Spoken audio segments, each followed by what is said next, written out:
Narayan Hari. Hello students. Students, in today class we are going to discuss one of the most important and a little bit tough topic also, and the topic is tripartite struggle.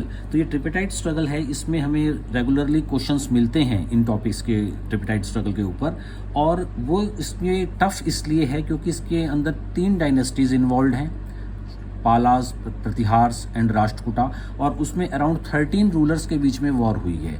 Sometime the Palas become victorious, sometime the Pratihara become victorious, and sometime the this Rashtrakutas become victorious, but ultimately it was the Gujar Pratihars who became victorious। तो इस वजह से ये थोड़ा complicated topic भी है क्योंकि इसके अंदर different number of rulers involve हैं, and this war was continued for more than 100 years. तो इस कॉम्प्लिकेटेड टॉपिक को बहुत ईजी फॉर्म में, एक स्टोरी की फॉर्म में, चार्ट फॉर्म में अभी हम आप लोगों को एक्सप्लेन करेंगे स्टूडेंट्स। तो ये जो वॉर हुई थी, ट्रिपेटाइट वॉर, ये कन्नौज के लिए हुई थी। बेसिकली कन्नौज एक इंपॉर्टेंट प्लेस है यूपी के अंदर। यहाँ पर ये देखिए, ये कन्नौज है, ये अराउंड 80 किलोमीटर्स है कानपुर से। तो यहाँ इस कन्नौज के लिए वॉर हुआ और 3 डायनेस्टीज में हुआ। 3 डायनेस्टीज में हुआ तो इसीलिए इसको ट्रिपेटाइट बोला जाता है। Tri means 3।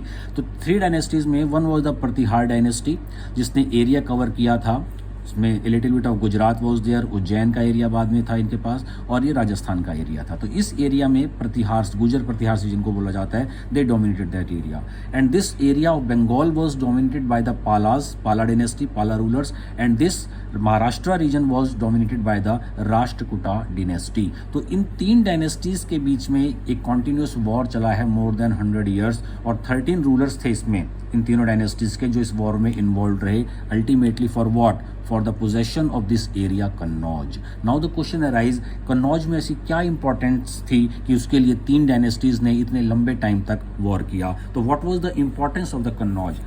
ओके स्टूडेंट्स, देखिए जो इंपॉर्टेंट फेज जो कन्नौज की थी, और ये वॉर जो था वो 4 फेजेस में जाकर कंप्लीट होता है। तो why the war was fought? For the possession of Kannauj, जैसे मैंने भी आपको बता दिया। तो कन्नौज क्यों इंपॉर्टेंट था? क्योंकि कन्नौज के अंदर फर्टिलिटी बहुत ज़्यादा थी, फर्टाइल एरिया था, दोआब एरिया था, बिटवीन गंगा यमुना दोआब का रीजन था ये। तो it was very much fertile also. Centre of political activity था सेकेंडली। ये पहला पॉइंट तो फर्टाइल हो गया, तो फर्टाइलिटी की वजह से वहाँ पर प्रोडक्शन बहुत ज़्यादा होता था, व्यापार बहुत अच्छा होता था। तो that's why different dynasties ruled, controlled that Kannauj area. Secondly, ये पॉलिटिकल एक्टिविटी का एक इंपॉर्टेंट एरिया था। आज के टाइम में जैसे new Delhi is very much important political parties के लिए हॉट स्पॉट है। प्राइम मिनिस्टर जो रूल करते हैं कंट्री को, दिल्ली से करते हैं, न्यू दिल्ली से।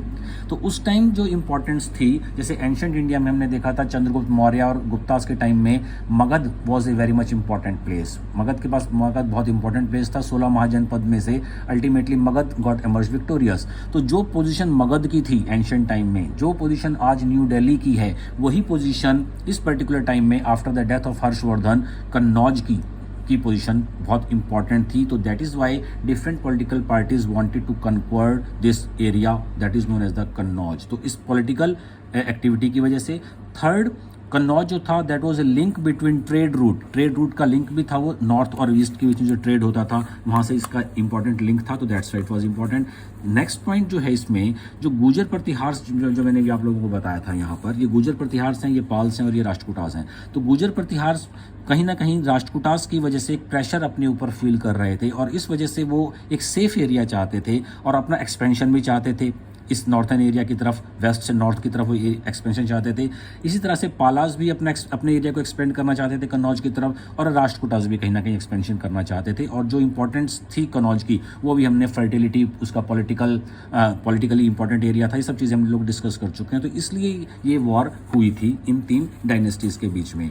तो गुजर प्रतिहार जो थे वो they wanted a safe place because of the Rashtrakuta pressure, and Palas जो थे, जैसे मैंने आपको बताया कि वो भी एक्सपेंड करना चाहते थे अपना एरिया। तो इस वजह से इनके बीच में ये वॉर हुई थी स्टूडेंट्स। तो ये जो वॉर हुई है, इसकी जैसे मैंने बोला कि 4 फेजेस में ये वॉर हुई थी, और इसमें इंपॉर्टेंट रूलर्स थे।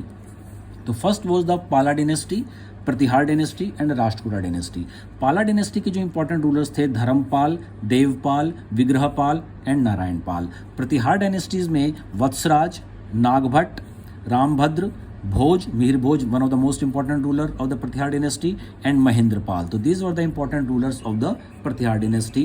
And राष्ट्रकूटास में जो important rulers थे उसमें Dhruva was there, Govind III, अमोघ वर्ष एंड कृष्णा II. तो इन रूलर्स के बीच में मोर देन 100 ईयर्स के कॉन्टिन्यूसली वॉर होता रहा। कभी पालास का पलड़ा भारी रहा, कभी प्रतिहार ने डोमिनेट किया और कभी राष्ट्रकूट ने डोमिनेट किया, लेकिन अल्टीमेटली जो कन्नौज जो था वो गुर्जर प्रतिहार्स को मिला and they become the winner of this tripartite struggle. तो इसमें से इस तरह से क्वेश्चंस आ सकते हैं कि मैप में भी पूछा जा सकता है आपसे कि कौन सी स्टेट्स के बीच में, कौन सी डायनेस्टीज के बीच में रूल था और ultimately who become the victorious. तो अब हम इसकी 4 फेजेस को डिस्कस करेंगे। देखिए स्टूडेंट्स, फर्स्ट फेज में व्हाट हैपेंड, धर्मपाल जो था वो इंपॉर्टेंट रूलर था पाला डायनेस्टी का, और उसने में पाल डायनेस्टी का धर्मपाल था, और कन्नौज में इस टाइम जो रूल चल रहा था, कन्नौज का जो इस टाइम रूलर था वो इंद्रयुद्ध था, और ये इंद्रयुद्ध जो था वो प्रतिहार डायनेस्टी के रूलर्स का रिप्रेजेंटेटिव था। तो पाल ने क्या किया, पाल ने इस इंद्रयुद्ध को डिफीट किया और उसकी जगह अपने रिप्रेजेंटेटिव चक्रयुद्ध को बिठा दिया। अब चक्रयुद्ध को इसने बिठा दिया यहाँ पर कन्नौज की सीट पर, तो ये प्रतिहार्स को, गुर्जर प्रतिहार्स को एक्सेप्टेबल नहीं था, क्योंकि उनका रिप्रेजेंटेटिव कन्नौज में बैठा हुआ था और धर्मपाल ने आके उनके रिप्रेजेंटेटिव को हटा दिया और अपना रिप्रेजेंटेटिव बिठा दिया। तो जिसमें क्या हुआ कि जो वत्सराज जो था, that was an important ruler of the Gurjara Pratihara, उसने धर्मपाल को भी और उसके रिप्रेजेंटेटिव चक्रयुद्ध को भी डिफीट कर दिया।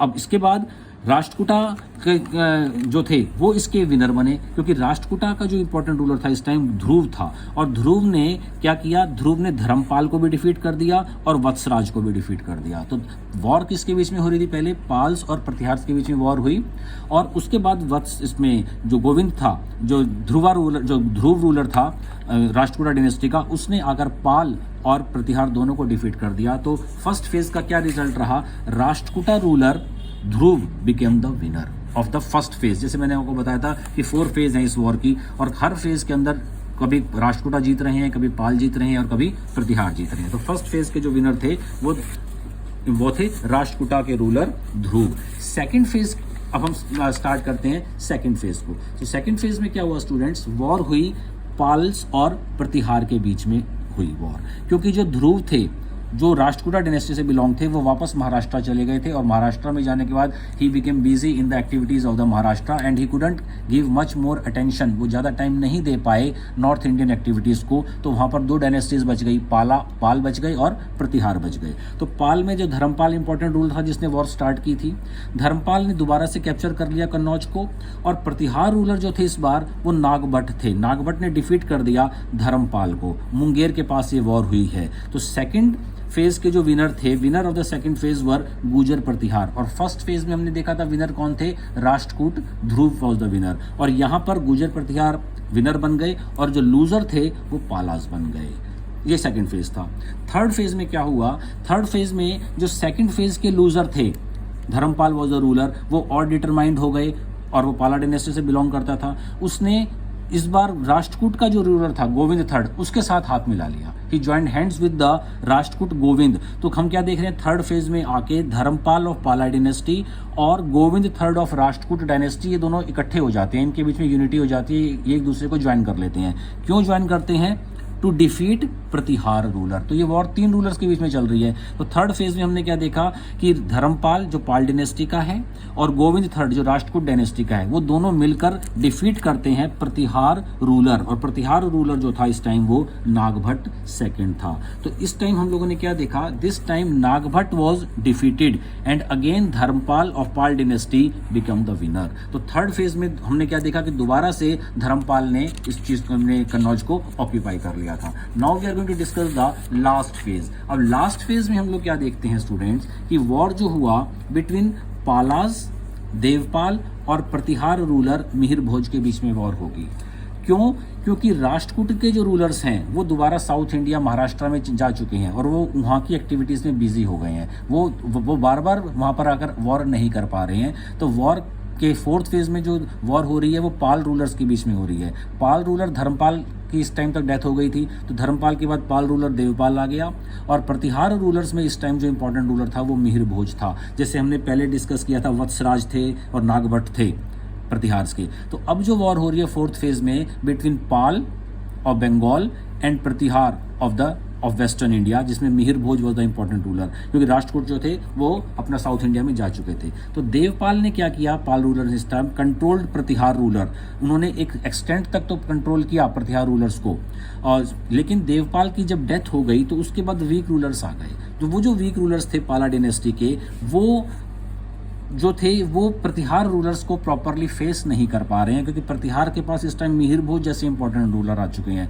दूसरा, पाल्स के ऊपर इस टाइम राष्ट्रकूटाज ने भी अटैक कर दिया साउथ इंडिया से। जब उनका भी अटैक हो गया तो मिहिर भोज जो प्रतिहार रूलर है उसके लिए और ये वॉर को जितना ईजी हो गया, क्योंकि वॉर किसमें हो रही थी, फोर्थ फेज की वॉर हो रही थी पाल और प्रतिहार में, और पालों के ऊपर अटैक कर दिया राष्ट्रकूटा ने, तो इसका मतलब पाल की जो पोजीशन थी वो वीक हो गई, और देवपाल जो उनका इंपॉर्टेंट रूलर था इस पर्टिकुलर टाइम में, उसकी डेथ के बाद वीक रूलर्स आ गए। वो वीक रूलर्स नहीं संभाल पाए इस पर्टिकुलरली इस एरिया को, और ये प्रतिहार रूलर मिहिर भोज के लिए एक अपॉर्चुनिटी हो गई, और उसने इस अपॉर्चुनिटी का पूरा फायदा उठाया एंड डिफीटेड बोथ। उसने पाल को भी डिफीट कर दिया जिसमें नारायण पाल रूलर था, और राष्ट्रकूटा को भी डिफीट कर दिया जिसका कृष्णा सेकंड रूलर था। और इस तरह से हम देखते हैं कि दैट्स हाउ फाइनली कन्नौज जो था that was won by Gurjara Pratihara. So students, it was the tripartite struggle, और इसमें जो हमने रूलर्स के नाम लिए हैं और जो उनका एरिया है that is very much important from the